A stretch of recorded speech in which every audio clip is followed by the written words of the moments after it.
नमस्कार दोस्तों। स्वागत है आपका आपके अपने चैनल सिविल प्रेप विद वाईजे में। आज का टॉपिक है सस्टेनेबल डेवलपमेंट गोल्स, यानी कि सतत विकास लक्ष्य।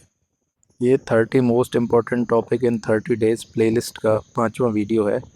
पहले हम डिटेल में सारे सस्टेनेबल डेवलपमेंट गोल्स के बारे में पढ़ेंगे और अंत में ट्रिक के माध्यम से उन सबको याद कर लेंगे। तो शुरू करते हैं अपनी क्लास। पहले सस्टेनेबल डेवलपमेंट गोल से पहले इनका जो बैकग्राउंड है वो देख लेते हैं। सबसे पहले 1972 में स्टॉकहोम कॉन्फ्रेंस हुआ था, जहाँ पे first time global environment mega conference हुई थी, जिसमें सभी देशों ने और जो बड़े देश थे उन्होंने मिलके एक कॉन्फ्रेंस करी थी, जिसमें इन्होंने डिसाइड किया था कि एनवायरनमेंट के लिए कुछ करना चाहिए। इसके बाद 1987 में एक रिपोर्ट आई थी, ब्रंटलैंड रिपोर्ट, जिसमें सबसे पहले सतत विकास यानी सस्टेनेबल डेवलपमेंट वर्ड का प्रतिपादन हुआ था। उसके 5 साल बाद नहीं, यानी कि 1992 में अर्थ समिट हुआ था, जो रियो डी जेनेरियो में हुआ था। इसको पृथ्वी सम्मेलन के नाम से भी जानते हैं। इसमें एक एजेंडा 21 की स्थापना हुई थी। उसके बाद 2000 में मिलेनियम डेवलपमेंट गोल्स आए थे, जो मेनली फोकस कर रहे थे डेवलपिंग नेशंस पे। लेकिन सबके बाद में 2015 में 2030 एजेंडा आया, जिसमें 17 सस्टेनेबल डेवलपमेंट गोल्स यूनिवर्सली अपनाए गए। ये पूरे ग्लोबल लेवल पे था।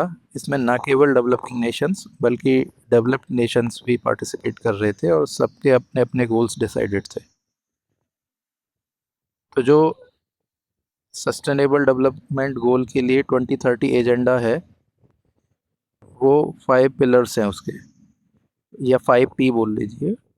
5P, जिसमें आता है people, partnership, peace, prosperity and planet.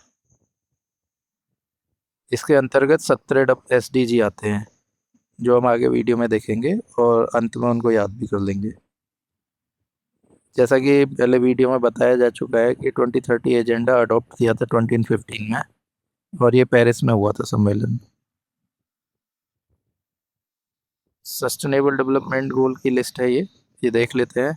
पहला SDG बोलता है नो पॉवर्टी, यानी शून्य गरीबी। दूसरा कहता है जीरो हंगर, शून्य भुखमरी।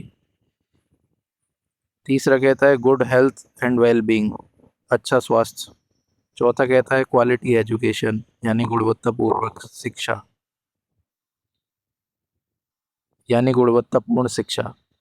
पांचवा है जेंडर इक्वेलिटी, यानी लैंगिक समानता। छठा है क्लीन वाटर एंड सैनिटेशन, स्वच्छ जल और स्वच्छता। Affordable and clean energy. Seventh है सस्ती और प्रदूषण मुक्त ऊर्जा। एट्थ कहता है decent work and economic growth, यानी उत्कृष्ट कार्य और अधिक वृद्धि। Ninth industry innovation and infrastructure पर है, उद्योग नवाचार और बुनियादी सुविधाएं। 10th SDG बोलता है रिड्यूस इनइक्वालिटीज़ के बारे में, यानी असमानताओं में कमी। 11th है सस्टेनेबल सिटीज़ एंड कम्युनिटीज़, यानी संवहनीय शहर और समुदाय। 12th बात करता है रेस्पॉन्सिबल कंजम्पशन एंड प्रोडक्शन के बारे में, यानी संवहनीय उपभोग और उत्पादन।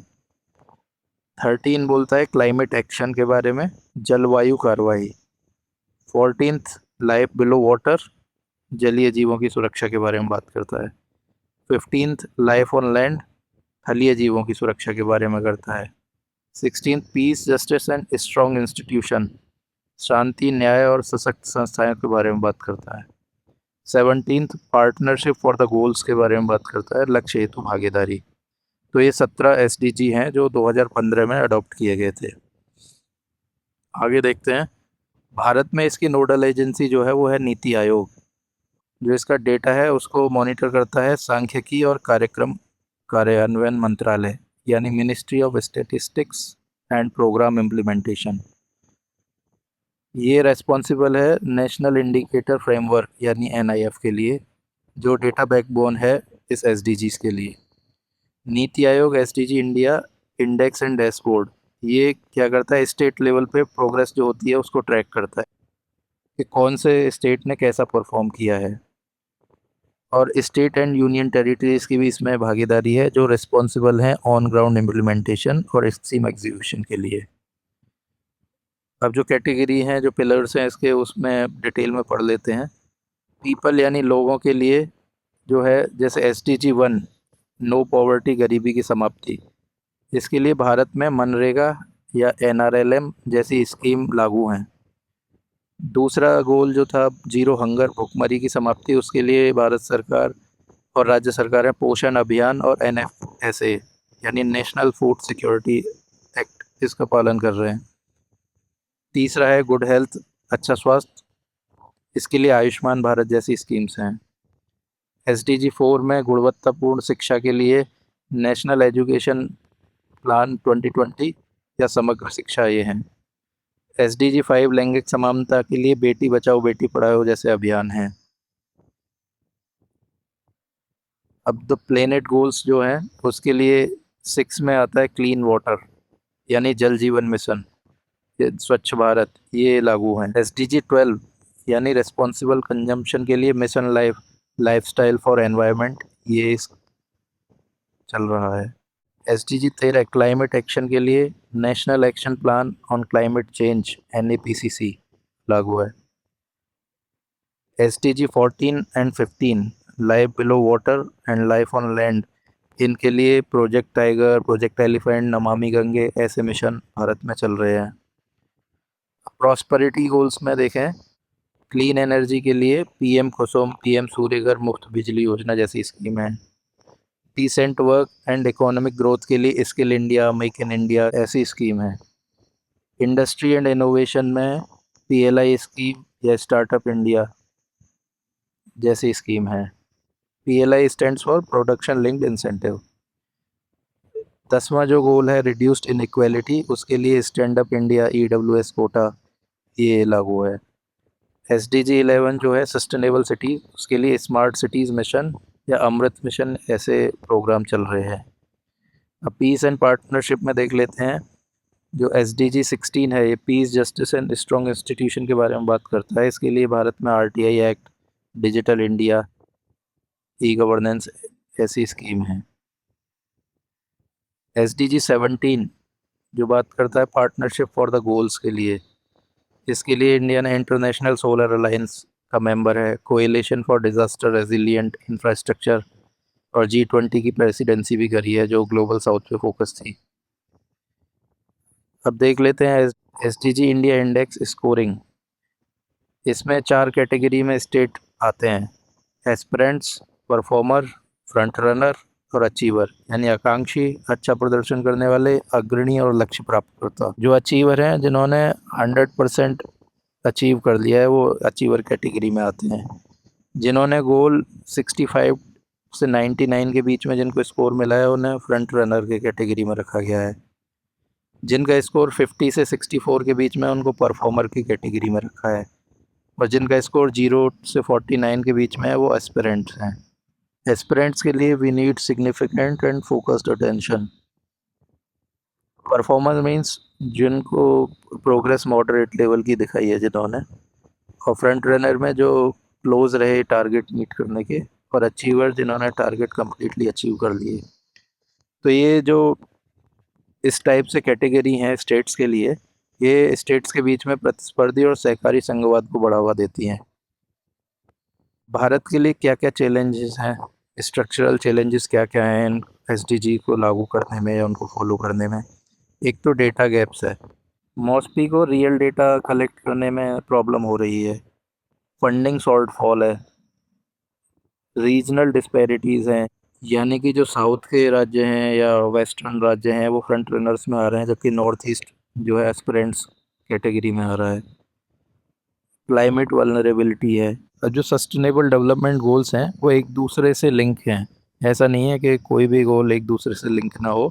अब जैसे देखा जाए तो SDG 5 जो है जेंडर इक्वेलिटी को जो दर्शाता है, वो कैसे लिंक है? अगर जेंडर इक्वेलिटी अचीव हो रही है, सो educated women enter the work force raising house hold income, तो उनकी हाउस होल्ड की इनकम भी इंक्रीज होगी, जिससे नो पॉवर्टी वाला SDG अचीव होगा। SDG 5 के अचीव होने से SDG 10 भी अचीव होगा, जिससे इनइक्वालिटी कम होगी और पैट्रियार्कल बैरियर्स ख़त्म होंगे। हेल्थ भी इम्प्रूव होगी मदर्स की, और शिशु मृत्यु दर भी कम होगी। इकोनॉमिक ग्रोथ में भी इजाफा होगा क्योंकि महिला श्रम बल भी जीडीपी में भागीदार है। इसका निष्कर्ष क्या है? एसडीजी अलग अलग चेकलिस्ट नहीं है, बल्कि वो आपस में जुड़े हुए हैं। एक बार इसकी समरी देख लेते हैं।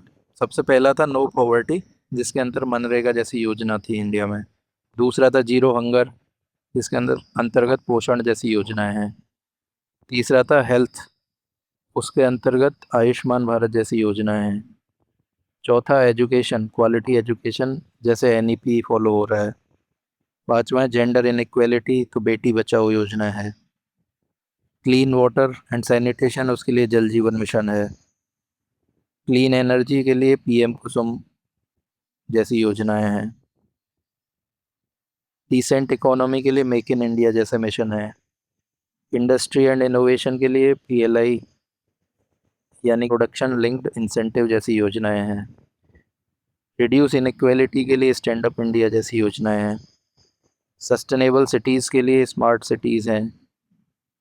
कंजम्पशन, स्मार्ट कंजम्पशन के लिए लाइफ यानी लाइफस्टाइल फॉर एनवायरनमेंट जैसी योजनाएं हैं। क्लाइमेट चेंज के लिए एनएपीसीसी जैसी योजनाएं हैं। लाइफ बिलो वाटर के लिए डीप ओशियन मिशन है। लाइफ ऑन लैंड के लिए ग्रीन इंडिया या प्रोजेक्ट टाइगर या प्रोजेक्ट एलिफेंट जैसी योजनाएं हैं।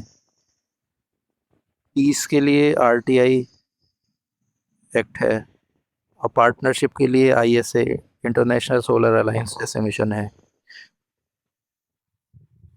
तो ट्रिक के माध्यम से देख लेते हैं सारे एसडीजीज को। 1 to 6 के लिए हम फ्यू वर्ड का यूज़ करेंगे। जैसे फ्यू की साउंड रहती है, वैसे PHHEEW से। तो सबसे पहले पॉवर्टी आती है, नो पॉवर्टी। और फिर हम 1 से लेके 5 तक जो है वो स्टोरी बना के इनको याद कर लेंगे। जैसे सबसे पहले गरीबी अगर ख़त्म होगी तो सबको भरपेट खाना मिलेगा। भरपेट खाना मिलेगा तो हेल्थ अच्छी रहेगी, कुपोषण नहीं होगा। अगर हेल्थ अच्छी रहेगी तो पढ़ाई में भी मन लगेगा। जैसा हम जानते हैं, sound mind resides in a sound body कहा जाता था। और फिर जब हेल्थ अच्छी होगी तो पढ़े लिखे व्यक्ति जो हैं जेंडर इक्वलिटी की बात करेंगे। तो ऐसे करके इन दोनों ट्रिक से हमारे 5 तक एसडीजी याद हो जाएंगे हमें। और डब्लू से हमारा आ जाता है क्लीन वाटर। अब छठे के बाद में अगर हम जब 7th पे जाते हैं, तो जब हमें क्लीन वाटर मिलने लगेगा तो फिर एनर्जी के बारे में भी सोचा जाएगा, क्लीन एनर्जी के बारे में। और जैसा हम जानते हैं वाटर से एनर्जी भी जनरेट होती है, तो क्लीन एनर्जी हो जाएगा। फिर 8th पे जाएंगे तो इकोनॉमिक ग्रोथ। जो 8th है वो कुछ कुछ अगर उसे टेढ़ा करेंगे तो इन्फिनिटी जैसा लगेगा। तो इन्फिनिटी मतलब हमें ग्रोथ करनी है जिससे हम इन्फिनिटी तक अचीव कर सकें। फिर 9th एसडीजी देख लेते हैं। ये इंडस्ट्री इनोवेशन और इंफ्रास्ट्रक्चर की बात करता है। और वैसे हम आई लेटर को देखते हैं तो ये 9th लेटर होता है, तो वहाँ से हम इसे कोरिलेट कर सकते हैं। अगर 10th ड्यूटी की बात करें तो रिड्यूस इनइक्वालिटी बोलता है, तो हम इसे 10 = 10 या वहाँ से याद रख सकते हैं कि हमारे हाथों में 10 उंगलियां बराबर नहीं रहती हैं, तो इसलिए हमें इनइक्वालिटी को रिड्यूस करना है। 11 से 13 तक ट्रिपल सी करके याद कर सकते हैं। पहला है सस्टेनेबल सिटीज़। जब इनइक्वालिटी नहीं रहेगी तो सिटीज़ भी, हम अच्छी सिटीज़ डेवलप कर पाएंगे। और जब अच्छी सिटीज़ डेवलप होंगे तो वहाँ पे जो कंजम्पशन है वो रिस्पॉन्सिबल रहेगा। और जब कंजम्पशन रेस्पॉन्सिबल रहेगा, हम कंजम्पशन रेस्पॉन्सिबली करेंगे तो क्लाइमेट पे भी फ़र्क पड़ेगा, क्लाइमेट अच्छा होगा, क्लाइमेट एक्शन। और 13 को हम इससे भी याद कर सकते हैं कि 13 को अच्छा नहीं मानते हैं, 13 अंक को अच्छा नहीं मानते हैं। और क्लाइमेट भी आजकल अच्छा नहीं चल रहा है, तो उससे लिंक कर सकते हैं। अब 14 और 15 जो हैं वो डबल एल से हम याद करेंगे। 14 है लाइफ बिलो वाटर और 15 है लाइफ ऑन लैंड। अब कन्फ्यूजन होगा कि वाटर वाला पहले है या लैंड वाला पहले है।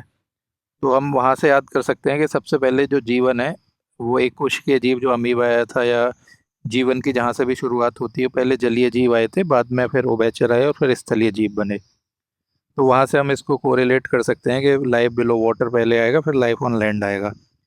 16 17 जो है वो पी और पी के बारे में बात करते हैं, डबल पी, पीस और पार्टनरशिप। अब 16 को हम ऐसे भी याद कर सकते हैं, 16 सुलह जैसा साउंड करता है, सुलह 16।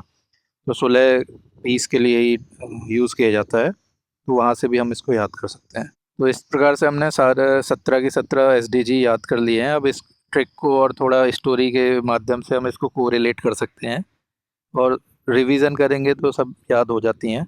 अगर लेक्चर आपको अच्छा लगा है तो प्लीज़ लाइक एंड शेयर, और ऐसे ही वीडियो पाने के लिए इस चैनल को सब्सक्राइब कीजिए। इस वीडियो का पीडीएफ पाने के लिए आप हमारे टेलीग्राम चैनल से जुड़ सकते हैं, जिसका लिंक डिस्क्रिप्शन में दिया हुआ है। Thank you.